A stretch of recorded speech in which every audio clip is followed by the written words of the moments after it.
Hi everybody, welcome back to the Skookum Report. Tonight is part 2 of our interview with Ron Quitoriano, a gentleman from California that was born and raised at the base of the Sierra Nevada mountains. He's got quite a few awesome stories to tell, and this is part 2 and we're going to jump right into it. Hope you guys enjoy it.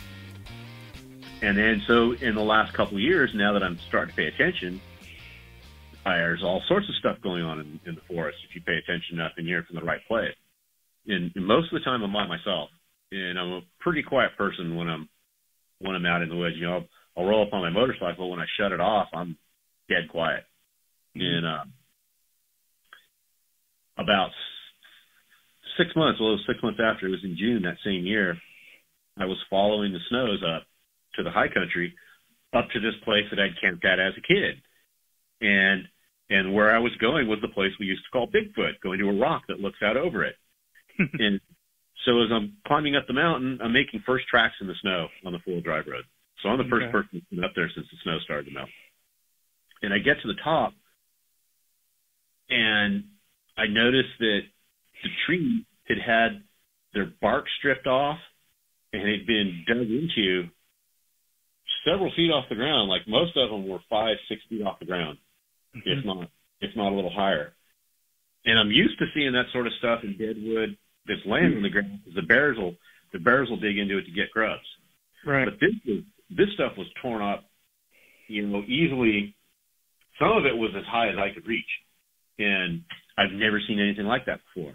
And stripped completely around the tree, and you could see all the strippings down on the ground below it. And oh wow, that's kind of weird.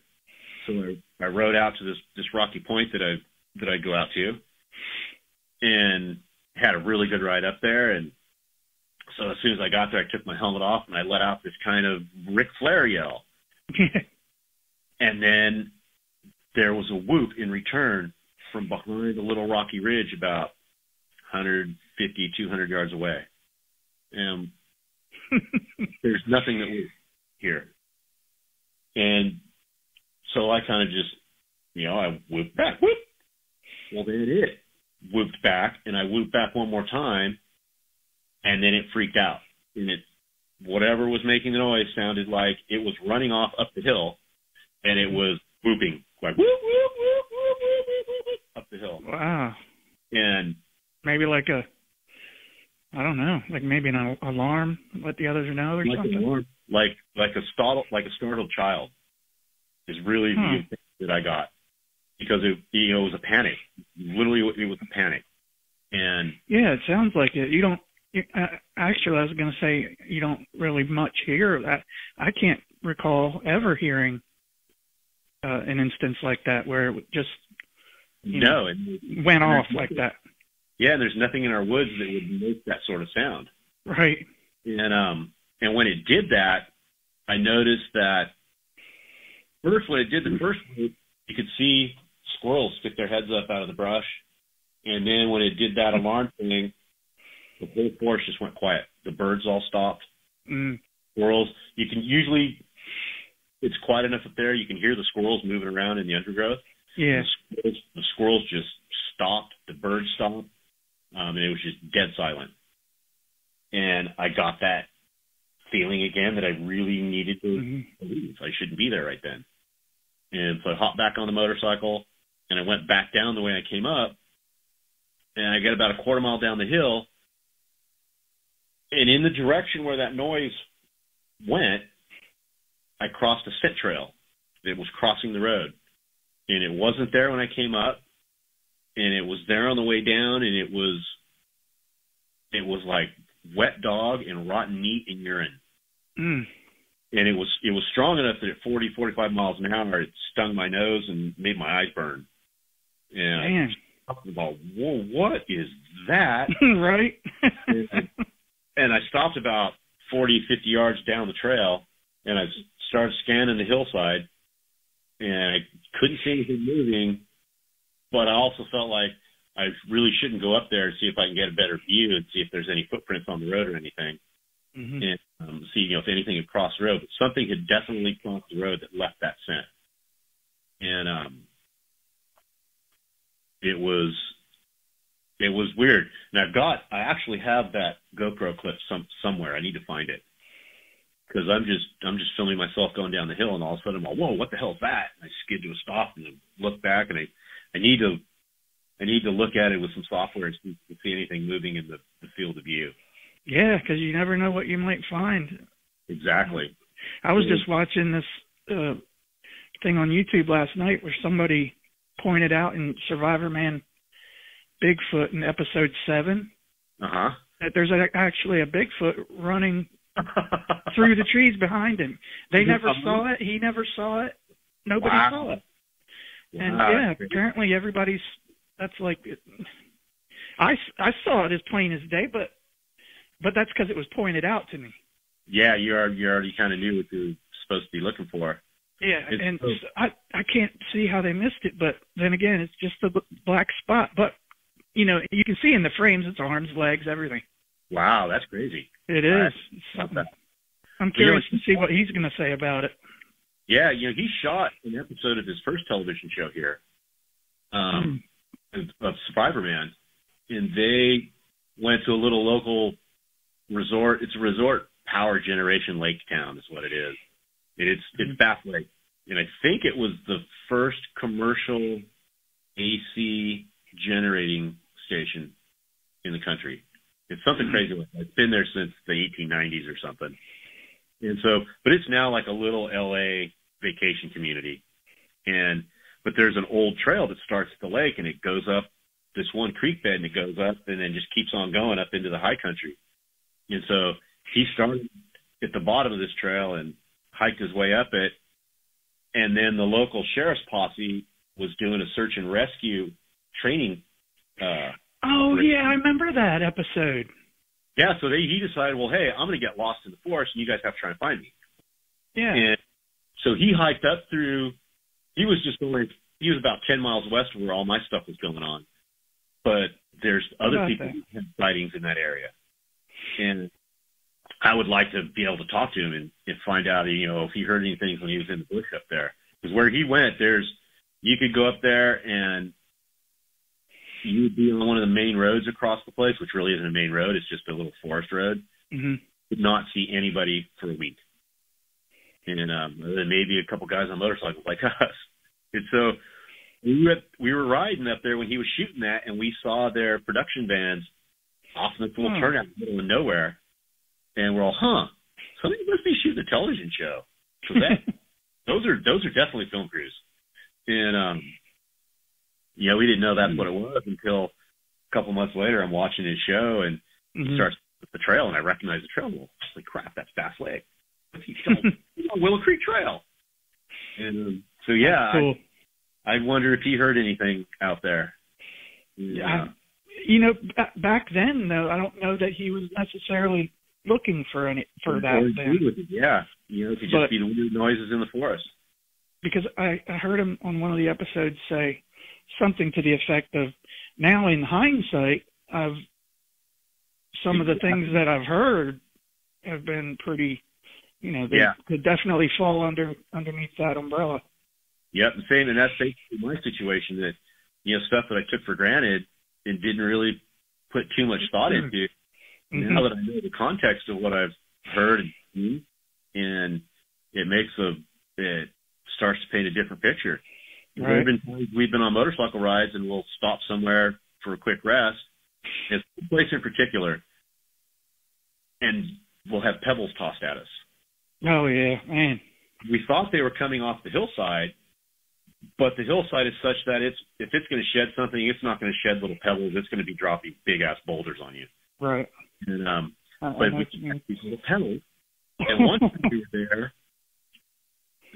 both of us could have sworn we heard somebody say, "Hey."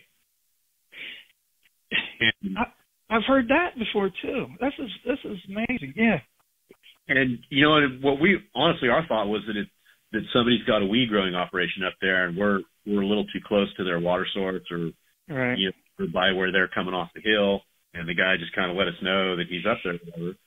Because other times we've been out on some remote trails, and as you go by, you could swear that there was somebody standing there just in the woods off the trail when you went by. And there probably was. And there probably was, but we're usually going pretty fast, and you can't really stop with people behind you. You just kind of look at it, and you register it and think, oh yeah, there's probably a weed over here, so that guy's up here, or it's deer hunter, or whatever. And then that's happened to several of my friends on several occasions, and myself on several occasions. At one time at Bass Lake, right on the lake itself, there's a trail that goes around the lake about, I don't know, a quarter mile up from the lakeshore. And I'd gotten ahead of the group that I was riding with, and I pulled into the shade of the tree, and I'm standing there for a couple minutes waiting for him, and I look across the trail, and I see eyes blink at me. And it's August, so it's probably the beginning of bow season, but I'm not really sure. But you really wouldn't find people bow hunting there because there's a campground just 200 yards behind me. Oh, yeah. He tried to watch those arrows. And so I'm looking, and he's far enough back in the shadows and in the brush that I can't really see the form. That would have tripped me out. But it looks like somebody in a ghillie suit. Yeah. And I can clearly see the eyes blinking. And at that point, it kind of weirded me out a little bit because, usually when you get given up, you make some, you wave or you say, hey, or whatever, I'm over here. And so we make eye contact for a few seconds, 20 seconds or whatever. I say, hey, I can see you. And there's no reaction. It just stares at me and blinks. And that is the first time that when I go back and think about it, that is the first time I had the feeling that, okay, it's time to go. And so I got back on my bike and I rode out, and I rode about 100 yards down out in the open into a clearing, and then waited for the rest of the group.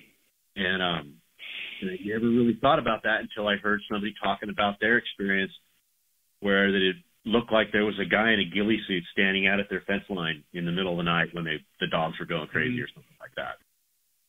And, they're out there for sure. It's amazing that people get that feeling and that gut feeling, like they just got to get out of there. It's almost like telepathy or some sort of, I don't know. I think it's pheromones. I think it's a scent thing. Wow, that's a good point. It could be. We can smell them, but we don't completely smell them. Right. And it triggers that, it triggers that deep-seated, like ancient. And it could be just close enough to human that you get it. You know what I mean? You get the message. Yep. Well, there's been recent, scientific studies shown that particularly males, for the most part, was what the study was concerned with. Male mammals can smell other male mammals whether you realize it or not, and that's why men don't find other men's smell pleasing. And it's the same thing with pigs, and we've known that with pigs for years, and it's one of the reasons pigs are castrated, because it keeps them, the testosterone producing glands also scent the meat for the most part, but that's the main reason. And the pigs can smell the other males, and it makes them uneasy, and they fight and all that sort of stuff. And the high demand for mountain oysters. You got to keep some of them around for whenever somebody loses a bet. And there was, there's a little town in the northern California, not really Northern California, but northeast of Sacramento, called Downeyville. Gold Rush era town, deep in the Yuba River Canyon. It's been there since the 1840s, I guess. They had a little cafe that had mountain oysters on the menu, and it was like totally a Gold Rush era recipe that the lady used. Wow. And I asked her, all those, is that really what that is? Oh yeah, that's what it is. Okay, sure. I couldn't imagine. Yeah, no. One thing I wanted to ask you though, real quick before I forget, because I'm trying not to interrupt you too much, even though I do, and I apologize for that. But when you and your buddy were camping, and this was the first story that you started with, and when you saw the light and then you heard the movement in the brush around you. Mm-hmm. Did you guys hear any calls or any whoops or any noises other than? Not that I remember. I heard coyotes, but then again, I really wasn't paying attention, and they really didn't stand out. But that's the thing is they didn't stand out. So the noises when they're not coyotes here, you can tell it's not a coyote trying to sound like a coyote. And interestingly enough, the Eastern Mono Indian name for the giant is a reference to owls that are not owls is basically the only way it translates. And it's an owl sound, but you know it's not an owl, but it's something trying to sound like an owl. And kind of on an aside, I have a book written by they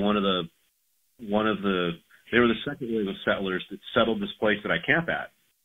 And they had a cabin at a mile up from where this cabin that I was going to camp around. Mm-hmm. And so they settled up there in the late 1890s through the early 1900s. And it's basically just this guy's story of living at this place. It's a full day's wagon ride up from the little town at the base of the mountain to get there. And then it's 2 full days wagon ride to the nearest actual town.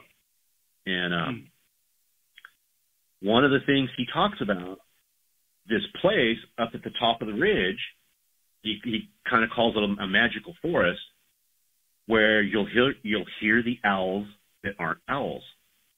And it's just a little mention in one paragraph, but that's the place we call Bigfoot. Okay.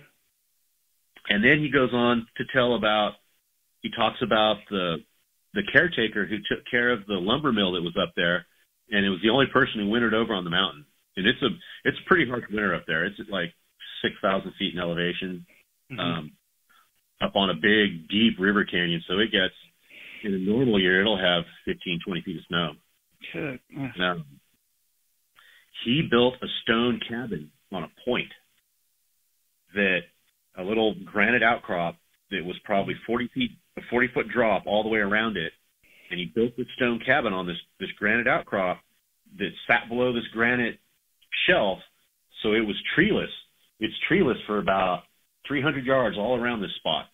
And he put steel pipes sticking out of the stone walls, out of the granite walls, because he built it out of the granite shale. And he put these stone pipes out of it. And so this author of this book, he mentions that this guy, and they all thought he was crazy, because he wintered over up there, but he built this cabin with these pipes that stuck out of it. And the way that he describes it, he built a forest with guns poking out of the wall. And why did he do that? And that's what the author is asking himself. Why did he do that? Is he just that crazy? Well, the stones were still there when I was a child, the foundation stones, and the pipes were still there. And I always wondered, why did somebody haul pipes out to this place and stick them in the walls? And I figured it was some weird water sort of thing, maybe a catch basin or something like that. Something, It's completely inaccessible on 3 sides. It only has one side that you can come at, and it's completely in the clear. And so it sounds like maybe they hassled him, and he built that place. There's better places to build a cabin, that's for sure. Yeah. And it's a fortress, and it looks like it has guns sticking out. That's what I was thinking. Yeah, that's what I was thinking. Yep. And I was wondering what those pipes were for, and then when I read that book last spring, well, holy crap! So he's talking about the owls that don't sound like owls, and the enchanted forest, and this guy builds this little fortress with guns sticking. It looks like it has guns sticking out of the wall. Why are they doing that? And I kind of think I know why. The place is like a hotbed. Right, good protection. Yeah. Yeah. And so there's constantly reports coming out of that area. Even today, if I look on it, I could probably find one that's only a couple months old. And it's enough. And it seems like it's one of those things that the locals the real locals know, but nobody's going to talk about. Mm-hmm. Because this one town, North Fork, at the bottom of the hill, and Bass Lake, which is a little bit farther up the hill, Bass Lake will make jokes about Bigfoot being in North Fork. And because weird, in North Fork, they used to have big giant footprints painted through town. And I always wondered about that. And my uncle said it was Paul Bunyan, but I don't know. Yeah. Paul Bunyan would be wearing boots. He wouldn't be barefoot. Right. Yeah. Yep. Earlier when you mentioned I think you were riding one of the trail, on your bike, and when you said that you thought you heard someone go, "Hey." Yes. I heard that. I've heard that in a couple encounter stories that I've listened to, and also on one of the episodes of Finding Bigfoot. I think Renee swore up and down, the lady on there, the skeptic one. She swore up and down that somebody yelled to her from the brush, "Hey." Yep. And and that's creepy because there's tweakers in the forest now, and mm-hmm. there's times when, and generally as a rule, our group of people, we don't stop and talk to anybody we randomly run across in the forest, because we're usually in the places you don't find anybody, and when you do find somebody, you probably don't want to talk to them. And we usually just ride on by or whatever, but we're in places where there's literally, we're on the only road on the side of this where this one particularly happened. It's an old trail into Yosemite. And it was a road. It was a wagon trail. It was cut on the side of the mountain. So it's a cliff. It's a 200-300 foot cliff on the downhill side, and it's a cliff on the uphill side. The nearest cabins or anything are probably a couple miles in any direction. So there's nobody going to be up on that mountain. There's certainly nobody down below us. Yeah. And that's where we'd have the pebbles tossed at us. And so one time, just one little pebble, and I saw it hit, and it went doink, and just like marble-sized piece of granite. And, first thing I do is I look up, because I'm expecting more granite to be coming down the mountain. Well, nothing's coming down the mountain. Mm-hmm. And then you hear this faint little, "Hey." And my buddy's all, "Dude, you hear that?" And I'm all, "Yeah, somebody just said, hey." And, we kind of looked at each other, and he's all, "I think we should leave." Yeah. And so we left. And that's happened a couple times. And, sometimes I could swear I heard something, but, you didn't get it good enough that you still think, okay, maybe it was me taking my earplugs out, or it was a bird and I thought I heard it differently, but goddamn, it sure sounded like somebody said, "Hey." Yeah. Or hello. We've heard hello before. Really? And that one was not during any hunting season. Wouldn't have been any during any weed planting season. It was when it was cold, starting to get snowy. So there wouldn't be anybody wandering around out there trying to stay hidden anyway. Right. Unless they're really trying to stay hidden, which you never know. And I'm sure they've heard plenty of humans say that. And it's only 2 syllables. They can say, "Hey," and we were talking about the Sierra sounds. Yes. They're making all kinds. They could definitely say hello. Oh yeah. And from what I've come across in the last couple of years, is they're very good mimics. Yeah. They can mimic a lot of sounds really, really well.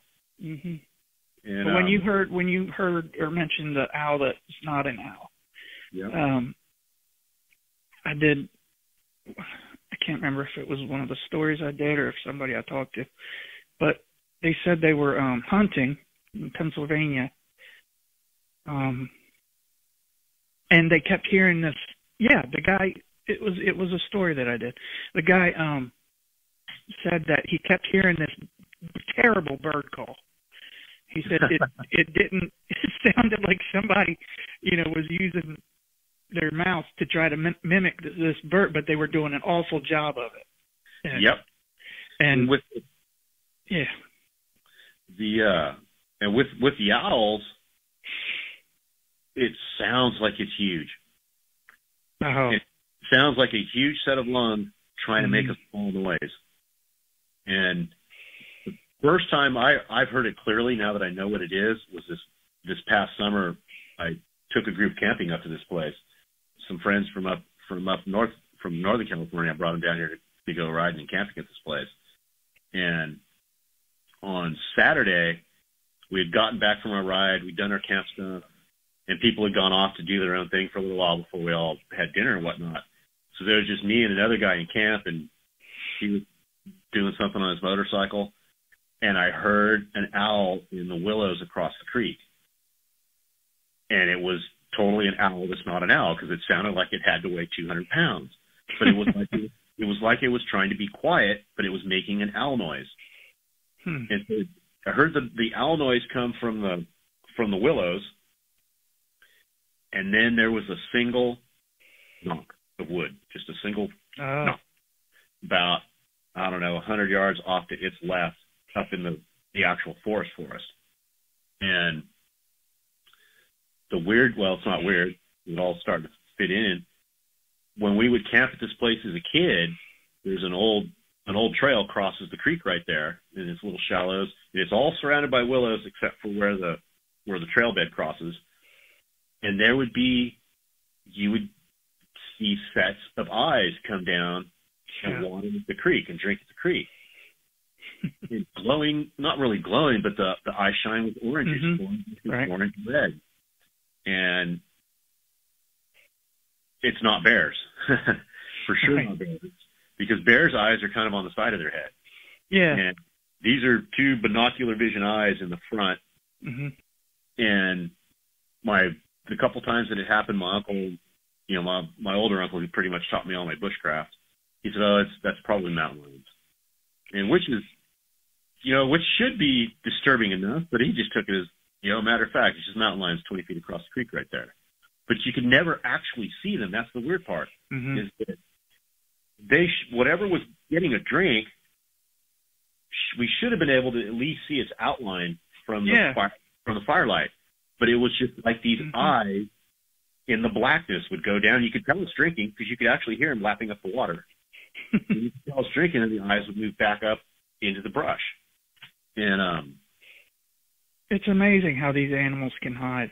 And people wonder why. Yeah. Like how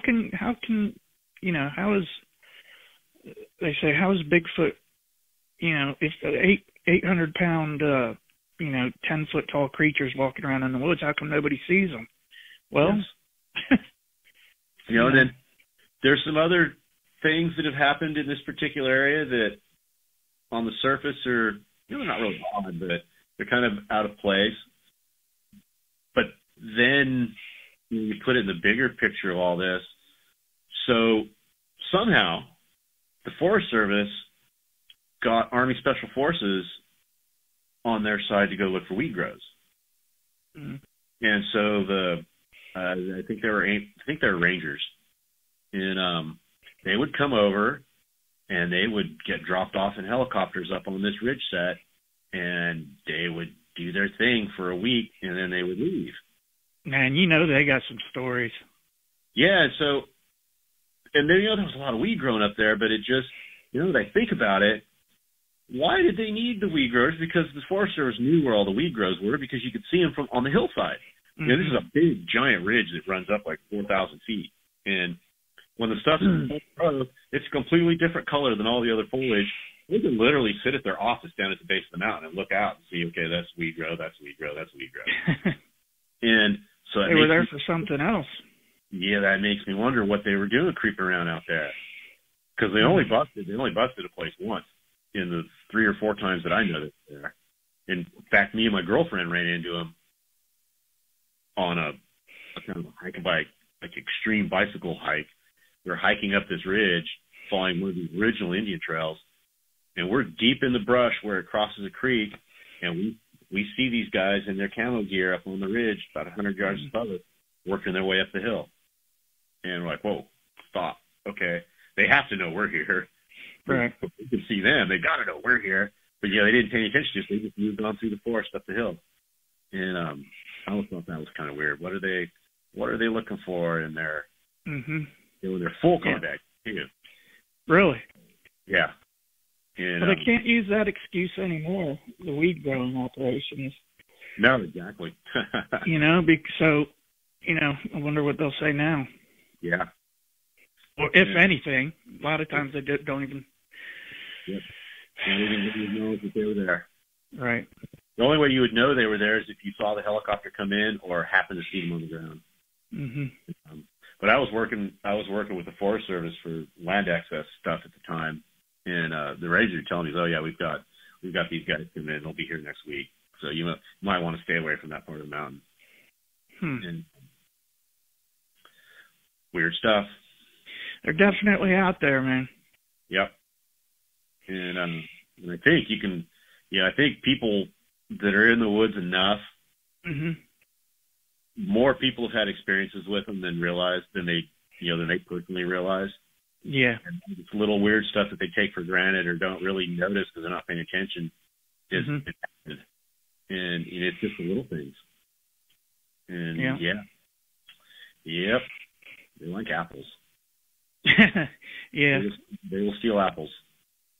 Yeah, I've heard a lot about gifting. People leave a bunch of fruit and yep. They'll leave like a few shiny rocks and take the fruit, Yeah, and when we were camping up there with my uncle, he would come up from LA and spend like 2 weeks up there.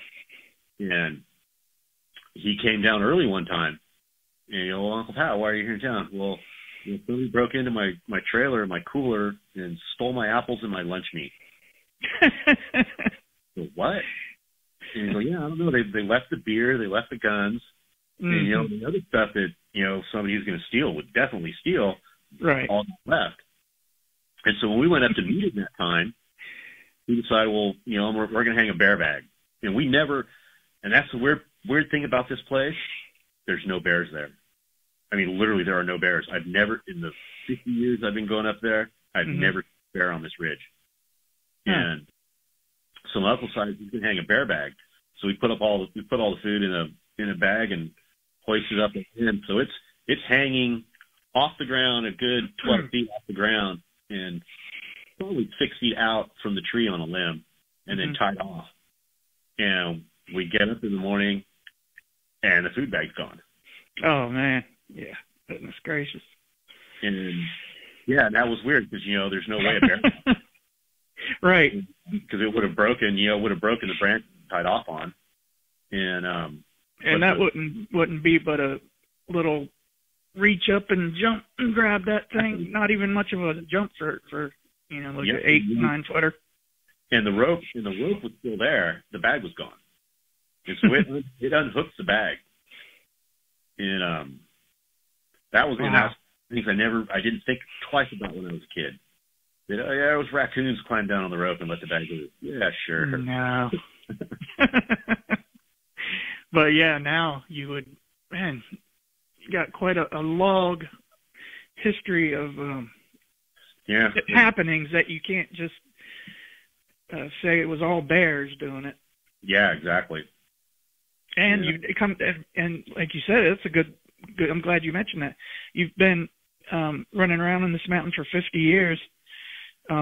You say you never even seen a bear up there. So I've never ever seen a bear there, and that was something that really dawned on me, recently that, I don't really recall even seeing bear tracks, but I've never seen a bear. And when I ride in other places, I'll see probably half dozen bears a summer, in various other places, but I've never ever seen a bear there.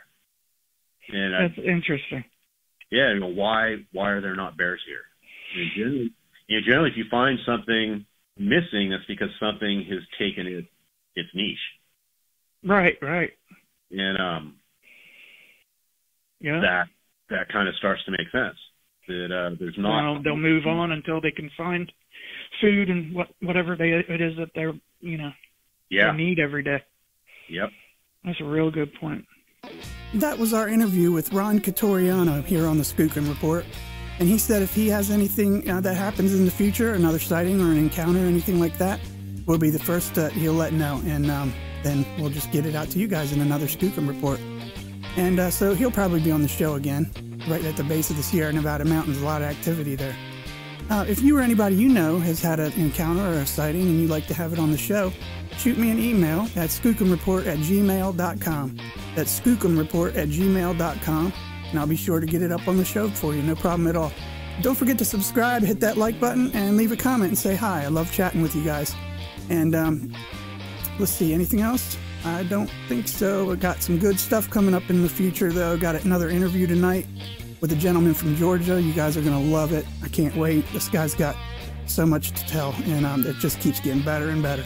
Thanks for coming to the Skookum Report, guys. I'll see you again soon, all right? Bye-bye.